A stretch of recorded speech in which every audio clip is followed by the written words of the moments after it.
Gaza में फैली युद्ध की आग अब मिडिल ईस्ट और दूसरे हिस्सों को भी जला रही है।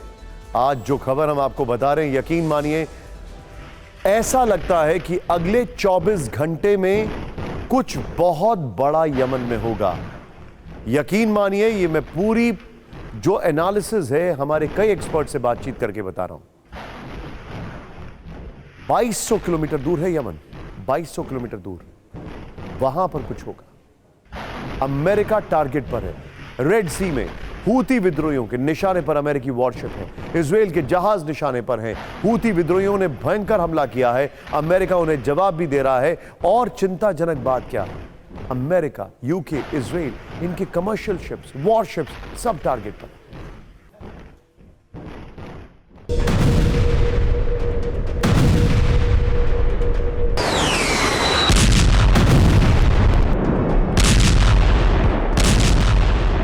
इजराइल गाजा में बम बरसा रहा है तो हूती विद्रोही उसके सहयोगी देश अमेरिका पर लाल सागर में अटैक करके बदला ले रहे हैं। ऐसा ही एक हमला अमेरिकी वॉरशिप पे हुआ। मिसाइल हमले के बाद युद्धपोत में आग लगी। आग लगने के बाद वॉरशिप डूबने लगा। ये वीडियो हूती विद्रोहियों ने जारी किया।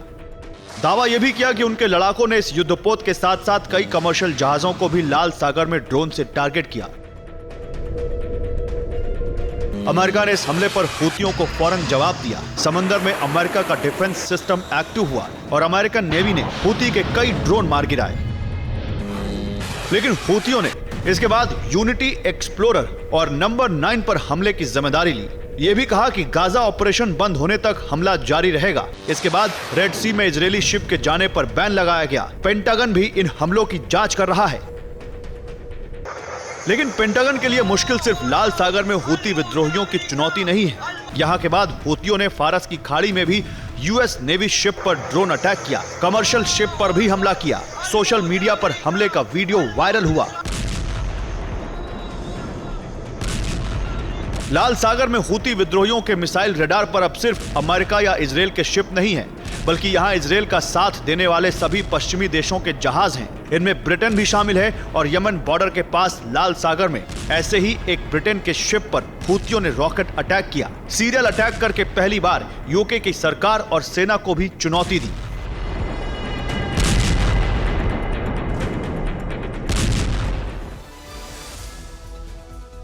इराक और सीरिया में अमेरिकी बेस पर मिलिशिया गुट लगातार अटैक कर रहे हैं, लेकिन सऊदी अरब, यूएई और कतर में अमेरिकी बेस अब हूती विद्रोहियों के निशाने पर है। हूती विद्रोहियों ने अमेरिकी बेस पर हमले की तैयारी की। वहीं अमेरिका हूती पर हमला करने से डर रहा। अमेरिका नहीं चाहता है कि उसकी वजह से सऊदी अरब, यूएई और कतर जंग को मजबूरन कतर इन सबको जंग में शामिल होना पड़े। अब हम आपको बताते हैं कि मिडिल ईस्ट में अमेरिका के कितने बेस हैं और क्यों अमेरिका को हूती विद्रोहियों और मिलिशिया गुट की धमकियों को हल्के में नहीं लेना चाहिए। जरा ध्यान से देखिएगा, मैं आपको जो बेसिस दिखा रहा हूं, अमेरिकन बेसिस, ये देखिएगा जरा। अब हम बात कर रहे हैं सऊदी अरब की। सऊदी अरब में अमेरिका के 6 बेसिस हैं, 3000 सैनिक हैं। ये देखिए, सऊदी अरब में अमेरिका के 6 बेसिस हैं, 3000 सैनिक। ओमान में अमेरिका के 6 बेसिस हैं, 600 सैनिक हैं। यूएई में 5000 सैनिक हैं, 3 बेसिस हैं। अमेरिका के मिडिल ईस्ट में बेसिस की बात हो रही है। एक बेस है कतर में, 13000 सैनिक हैं। कतर यानी हमास का गढ़, समझ रहे हैं आप। ये देखिए, बहरीन 3 बेस हैं, 7000 सैनिक हैं। इधर आइए, जॉर्डन में अमेरिका की 2 बेस हैं, 3000 सैनिक हैं। तुर्की, जिसको उसने अपने F-16 दे रखे और F-35 देने से मना कर रहा है, वहां पर 2500 सैनिक हैं, 2 बेस हैं। सीरिया में 22 बेसेस हैं अमेरिका के, 2000 सैनिक हैं। कुवैत, आपको याद होगा सद्दाम हुसैन के बाद के हालात, 13000 सैनिक हैं, 8 बेसेस हैं। और उनको डर है कि इन सभी बेसेस पर अमेरिका के हूती अटैक कर सकता है। अगर हूती ने अटैक किया तो सऊदी अरब को, यूएई को, कतर को युद्ध में आना ही पड़ेगा। और अमेरिका नहीं चाहता ऐसा कुछ भी हो। 2000 पेंटागन ने सैनिक और स्टैंड बाय मोड पे रखे हैं। अमेरिका की मुश्किल सिर्फ इतनी भर नहीं है, सऊदी अरब किसी भी वक्त हूती विद्रोहियों के निशाने पर आ सकता है। यमन ने सऊदी अरब की सरकार से अपनी सेना के इजराइल तक जाने के लिए गलियारा खोलने की मांग की है। वो इसका इस्तेमाल इजराइल पर हमले के लिए करना चाहता है। सऊदी अरब की सीमा पर हजारों हूती विद्रोही पहुंच चुके हैं। यमन से सऊदी अरब के रास्ते इजराइल की दूरी 2200 किलोमीटर है। गलियारा नहीं देने पर हूती विद्रोहियों ने सऊदी अरब पर हमले की धमकी दे दी। हूती विद्रोही लाल सागर से विश्व युद्ध की आशंका बढ़ा रहे, तो हिजबुल्लाह भी इजराइल को बार बार उकसाने में बाज नहीं आ रहा। हिजबुल्लाह ने इजरायली सेना के खिलाफ बड़ा हमला किया। इस हमले में सर्विलांस सेंटर तबाह करने का दावा किया। इजराइल ने भी दक्षिण लेबनान में अटैक कर हिजबुल्लाह के अटैक का बदला लिया है। ताजा अपडेट यह है कि आज आईडीएफ ने हिजबुल्लाह का ऑपरेशनल हेडक्वार्टर तबाह किया।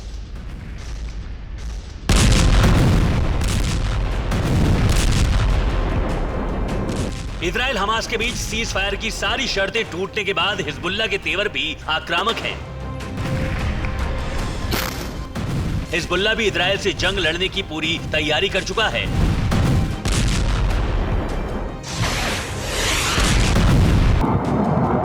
हिजबुल्लाह ने इजराइल की तरफ हमले बढ़ा दिए हैं। आईडीएफ का सर्विलांस सेंटर तबाह करने का दावा किया है।